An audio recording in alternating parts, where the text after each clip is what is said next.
বৌমা আজকে কিন্তু পার্লারে যাবো। পার্লারে কেন মা? আর চুলগুলো না কেমন একটা হয়ে গেছে, একটা কাট দিয়ে আসবো পার্লার দিয়া। আপনার চুলের লেয়ার কাটটা খুব ভালো মানাইবো। সত্যি তাই? হ্যাঁ মা, আপনাকে খুব সুন্দর লাগবে। বলছি তোর আলমারিতে গুছাইতে গিয়ে দেখলাম অনেকগুলা জিন্সের প্যান্ট, টি শার্ট।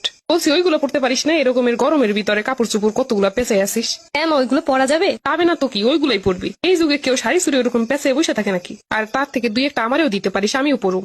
আমার গুলো তো আপনার হবে না। তো তাইলে এক কাজ করবো, আজকে পার্লার থেকে আসার সময় কিছু নিয়ে আসবো আমার জন্য কিনা। ঠিক আছে মা, আপনি এগুলো পছন্দ করেন আমি তো ভাবতেও পারি নাই। এই থেকে আপনা আপনি করতেছিস, আমি কি দোকানদার নাকি? আমারে বলবি মা তুমি। বল বল একবার বল মা তুমি। মা তুমি। কি সুন্দর লাগতেছে শুনতে, আবার বল মা তুমি। মা তুমি।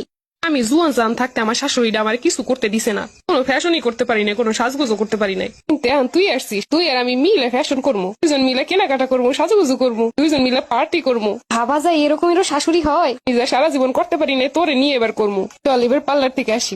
বল তো আমার কেমন লাগতেছে? মা তোমারে তো হেভি লাগতাছে। সত্যি বলছিস তো? হ্যাঁ মা, আপনার সেই সুন্দর লাগতাছে। মা তাইলে আমি যাই রান্না বসায় দেই। রান্না বসাই দেই মানি? এখন আবার কিসের রান্না? মা দুপুরের খাবার তো দুপুরে শেষ, রাতের খাবার তো আর রান্না করা হয় নাই। তো কি হয়েছে, তাই বলে কি রান্না করা লাগবে? তাহলে মা?